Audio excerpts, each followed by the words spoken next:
Tengo el gusto de presentar a la doctora Angela Bohnen. Ella es consultora asociado de Mayo Clinic, Florida.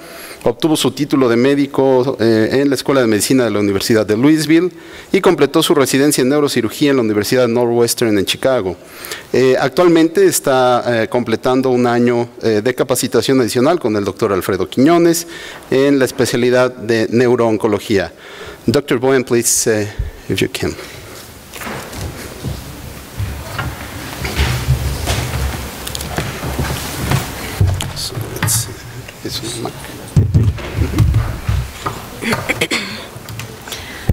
Good morning. My Spanish is not awesome, so if there's something you don't understand about my English, please stop me. Thank you very much.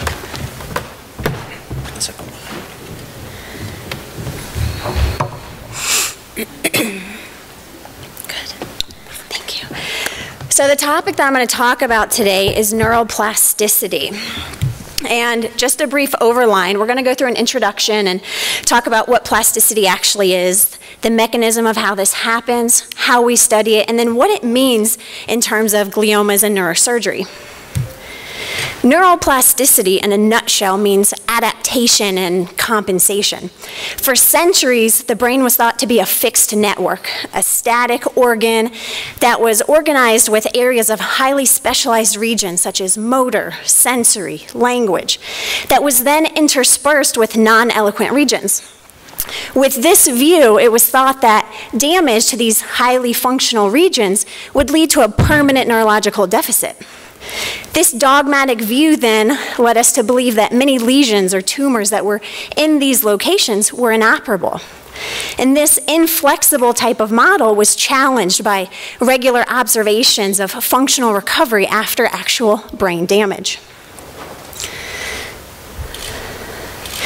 The Connectionist Philosophy is a model where the central nervous system is organized in parallel networks, which are dynamic, they're interactive, and they're compensatory for each other to a certain degree. This goes back to that hototopical principle through which functions of the brain are supported by extensive circuits comprising both cortical epicenters and connections between these epicenters, which are the white matter pathways. Neurological function then comes from a synchronization between these epicenters during a given task and can explain why we see activation of multiple epicenters for the same function at a given time. In this context, functional maps can be organized with remote networks, allowing for neuroplasticity, both physiologically and post-injury. Now, cerebral plasticity is a continuous process. It allows for short-term, middle-term, and long-term remodeling of neurosynaptic potentials in order to optimize the function of the brain networks. The potential for post-damage recovery, however, has been shown to correlate directly with temporal pattern of injury. In cases such as stroke, where the injury has an acute onset, we typically only see modest to minimal recovery. That being said, with low-grade gliomas, which are slow-growing masses, this allows for a massive redistribution and explains why patients typically present to us with minimal neurological deficits.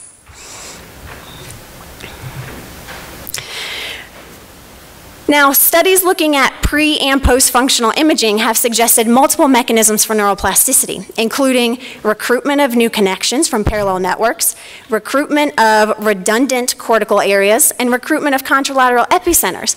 And then we know through further studies that there's an actual hierarchy as far as recovery. So cortical recruitment is one of our mechanisms. Due to the dynamic organization of these eloquent areas, there can be multiple cortical representations of the function within the same region. So a lesion involving a discrete eloquent site can be compensated by the recruitment of adjacent redundant sites. And these functional redundancies located within that same region are unmasked following an injury to its neighbor. Additionally, there is cortical redundancy to function, and the theory behind this relates to neighboring or distant homologous cortical regions having primary and secondary functional assignments.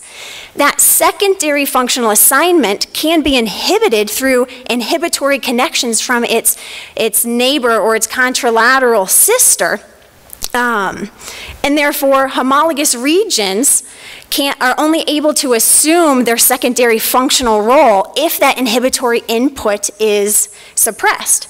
So for example, we have a neuron on the left, its primary function is hand sensory, and its secondary function is hand movement. The neuron on the right has a primary function of hand movement, but a secondary function that's inhibitory. So the movement from the left neuron is inhibited. If we have an injury to the neuron on the right, it loses its inhibitory input, and the neuron on the left now can provide sensation and movement to the hand. Excuse me. We also have homologous adaptation and cross-model plasticity. So in wide lesions, redistribution within that same area may not be sufficient to restore function. Thank you. Other regions belonging to the same functional network can be recruited. This happens first in a perilesional area. Then if that functional compensation still isn't good enough or sufficient, you can have remote ipsilateral hemispheric structure recruitment, followed by recruitment of functional structures from the contralateral hemisphere. Now, homologous adaptation is the assumption of a cognitive process by a homologous region in the opposite hemisphere. This occurs by suppression of inhibition from transcallosal fibers. An example of this is an overactivation of the contralateral supplemental motor area and premotor cortex after we resect the ipsilateral lesion in the same zone. We then get to the cross-model plasticity. When a lesion involves many epicenters within the same functional network, recruitment of structures that don't belong to the same network is possible, and this is cross-model plasticity. So for example, congenitally blind patients have improved auditory spatial tuning due to recruitment of the auditory cortex during visual stimuli. These patients also have better tactile discrimination, and they can demonstrate visual or auditory cortex activation during somatosensory tasks. So the function that they're missing then is developed in that area for other somatosensory inputs. Now, connectomics is a map of neural connection and demonstrates just how complex the CNS is. We've come to learn that cortical plasticity is possible only if the subcortical connectivity is preserved. Not only does timing of injury affect plasticity, but also the location of damage as well. We've learned from stroke studies that damage to white matter pathways generate more severe deficits than damage to the cortex, thereby implying the axonal connection is imperative for post-surgical rehabilitation and compensation. That being said, cortical mapping of epicenters is not enough to ensure protection of a function, and we must use direct stimulation of the association and the projection fibers to understand that hototopic organization of the perilesional brain so that we can protect our patients. And I'm briefly just going to touch on some of these white matter pathways.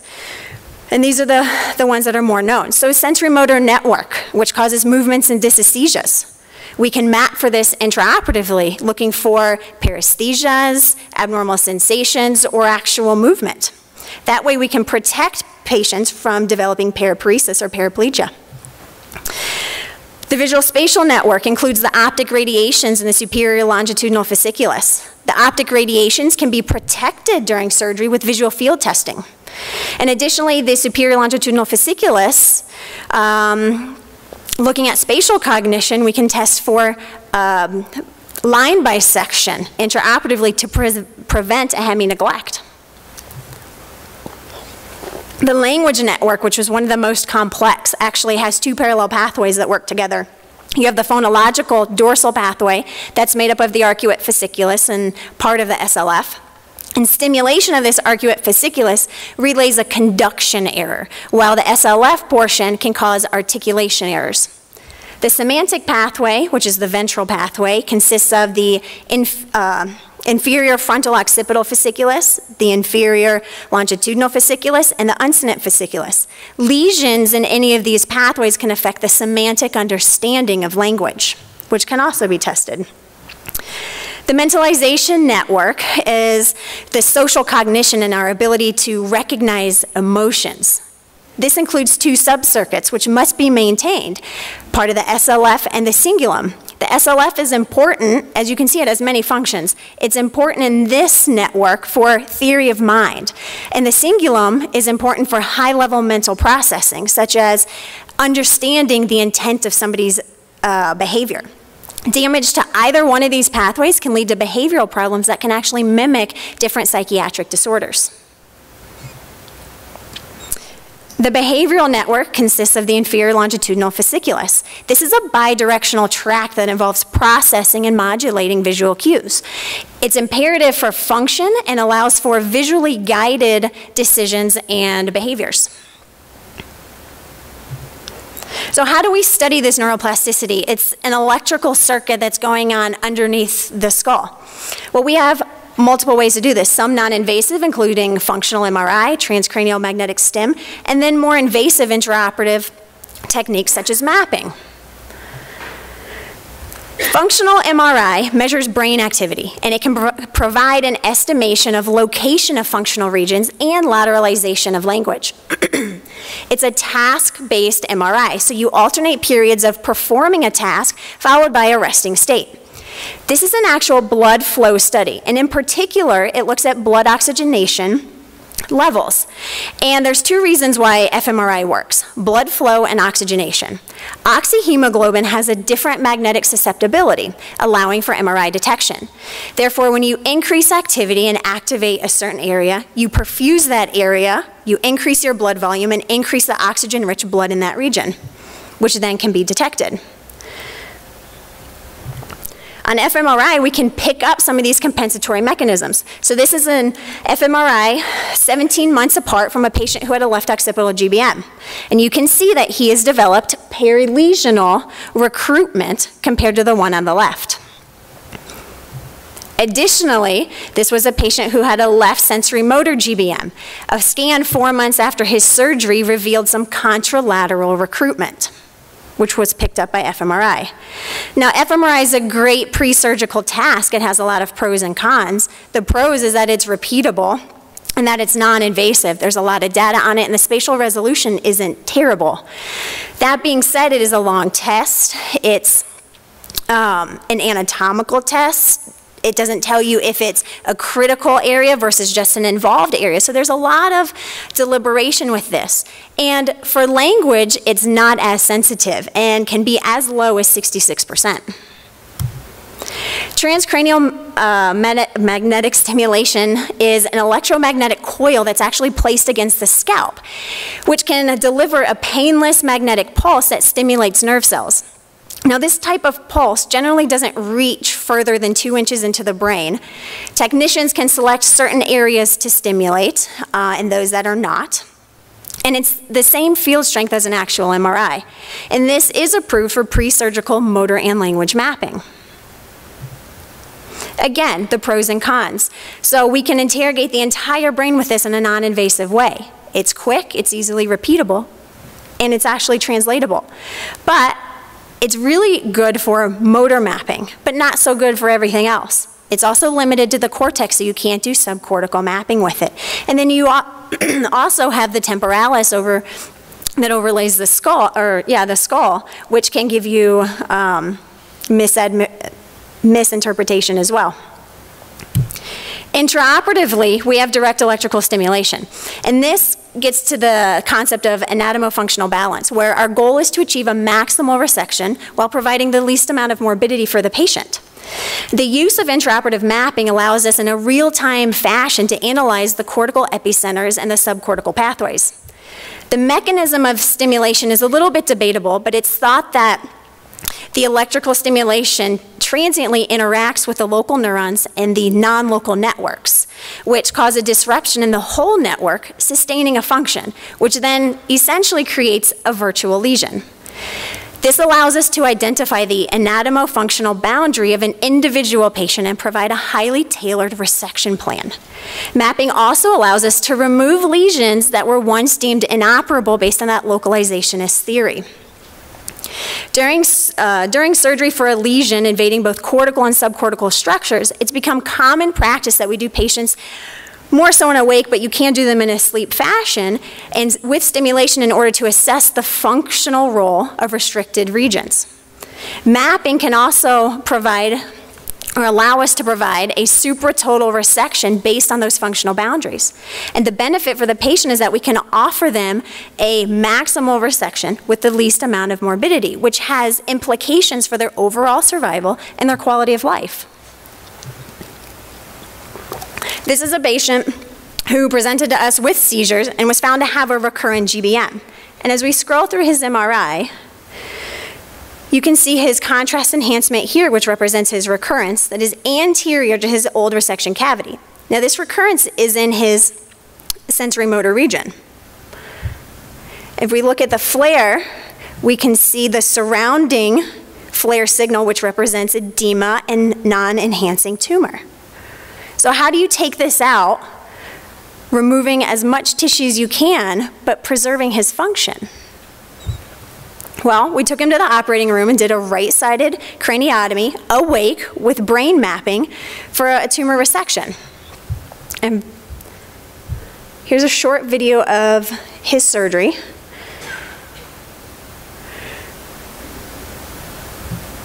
I'm going to skip through all this. So we removed his own old bone flap, reopened his dura, and then placed some grids to assess for seizures. And then we left a grid on the brain. When the patient was awake, we started having him doing some tasks, moving. Do you feel anything abnormal? Talking to us. And while he's doing this, we're stimulating his brain. And you can see here we're putting a number down on an area that's stimulated for function. This outlines our boundaries, or our entry zones. So once we have all of our function assessed, we can start resecting the tumor. And as we do this, we continue to stimulate to the depths that we need in order to preserve the patient's function, which allows us to resect the tumor. Oftentimes our cases will look like this. We have multiple numbers on the brain surface that identify the functional regions. We can therefore tailor a plan for resection based on the patient's anatomy. Now, the pros with direct stimulation is that we can accurately find the critical regions, and it has excellent spatial resolution, right? We're right on the surface of the brain. We can evaluate both the cortical and the subcortical zones. But this is invasive. It's limited to the craniotomy site itself, so sometimes you actually have to do a bigger surgery to look for those functional zones. Repeat measures do require a repeat surgery, and then also stimulation has a side effect of seizures as well. Now, a combination of all these modalities is likely the best individual tailored approach for a patient. It gives us a pre-surgical assessment of their functional regions, which can then help us tailor a surgical plan. And then we can superimpose these pre-surgical modalities onto our intraoperative neuronavigation. We can then add the direct stimulation on top to accurately define that patient's brains and subcortical network. Like we discussed earlier, low-grade gliomas provide a prolonged injury, and it's not uncommon to have to provide a resection for a low-grade glioma patient with the location of an eloquent region. And again, these patients usually present with minimal neurological deficit. In addition, when we're dealing with glioma patients, it's not uncommon to have to perform a re-resection, which is an actually unique way for us to visualize and identify the compensatory mechanism that happens in real time. So on the left, you can see this was a patient who had a tumor in his SMA region. We were able to take that out completely after mapping his motor, and the patient had minimal weakness after this because he had compensated pre-surgically. In addition, the picture on the right is a patient who had a large low-grade glioma that encompassed the frontal and the temporal regions. Now, anatomically, we took out Broca's area. So you would think if you were using that fixed model concept that the patient would have expressive dysphagia. But he didn't, because we mapped cortically and subcortically, and were able to identify his pathways that would cause an aphasia, and were able to avoid them. So again, remapping gives us the ability to reevaluate those functional areas of the same brain. And observations with serial mapping have shown the reshaping of these critical structures and functions. The reshaping is probably related to multiple factors. First, the first resection itself, the rehabilitation that comes after this, and then the growth of the low-grade glioma again then pushes that plastic potential. Rehabilitation is great because it's actual retraining based on task repetition.